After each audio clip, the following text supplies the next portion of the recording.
Ariana Grande came out with a new fragrance, a couple of fragrances for the new Wicked for Good. One of them is the Glinda Bubbly Pink, and today we're going to be comparing the Eau de Toilette to the Eau de Parfum. I have them both, and obviously there's pros and cons to both, so let's get into it. Let's like compare the scents, and I can talk to you guys about that. Your Eau de Toilette is going to run you about $10. This gives you 8 fluid ounces. This is, I mean, about an average for like a body mist that you would get. Eau de Toilette will have like between like 5 and 15% fragrance, and it tends to have less things like alcohol and more water, and so they also tend to not age as well.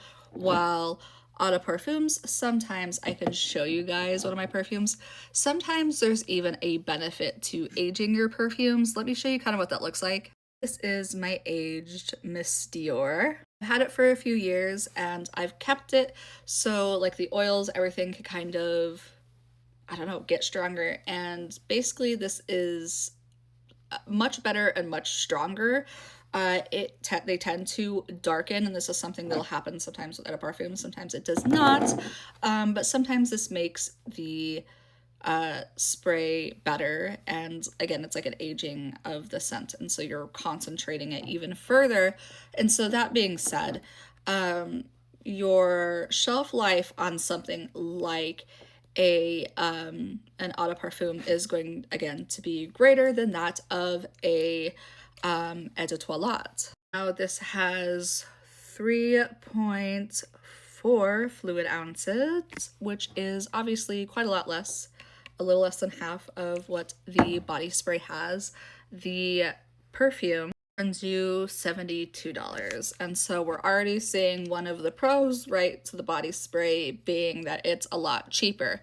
As somebody who's really into fragrances and has a collection, though, I will say not all body mists or eau de toilettes age well. Again, they tend to go bad. I've had some of my Bath and Body Works fragrances go bad not even a few years later. It's just because they're not as stable. It's kind of like nail polishes. Theoretically, if used or like a thinner is applied, like they can really go forever. And unless they, I mean, you can get to a point if you've ever seen like old Avon containers at like a thrift store where they're really, really, really syrupy and brown.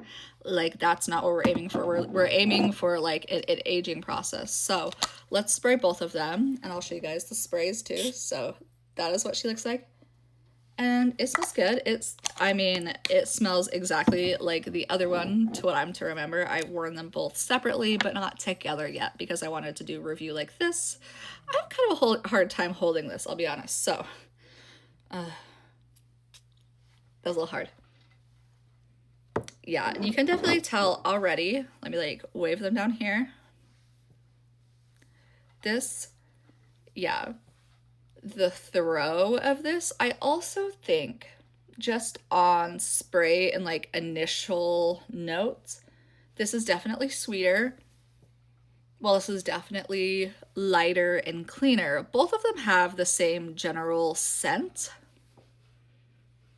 I would say this one's a little bit more floral, but it could just be concentration where I'm smelling those certain oils come to the front that like a eau de toilette doesn't necessarily let you do. So I don't know, it kind of just depends what you're into. This is obviously going to fade faster than a eau de parfum. You're going to need less of this. I already put a little bit right there, so I'm just gonna put another one, than you are of this one, but you also get a whole lot more of it. And so how many sprays are you doing of this one? I mean, if we're trying to reach the same concentration of scent, I would simply just go and get this one. If price is the concern, I would obviously go with this. It's great, I love it. It's one of my favorite body mists that I've recently picked up. Love the perfume so much I actually bought 2 of them because I'm not trying to go without it. I wish that this would be like a permanent scent, though I imagine it will not be, and I understand the licensure rights and things like that, but this is gonna age for a while. You're gonna be able to have this and enjoy this a lot longer than you are this. But you know, just depends what you're looking for. I think that there's an argument for both, and if you like one, you'll like the other. But even this side already, I can barely smell it. Well, this is still like seeping into like the general room. It's very, not like too strong, like not overbearingly strong or anything, but there's a difference. You will notice a difference immediately. That's just the nature of what it is. Let me know if you're interested in purchasing either the Eau de Toilette, the body mist, or the perfume, and why or why not the other one. Because I can see arguments for honestly both, and that's kind of what I wanted to make this video. I wanted to kind of compare. The bottles on them are also just kind of like both very cute. This one has like I don't even know how we would describe the style. Kind of fractal. Is that her in the middle? Yeah, it's very cute. And then this has the crown. They're both very cute. And so it just depends what kind of fragrances, how strong you want them to be, if you want them to age or last for a while, like just kind of depends on you.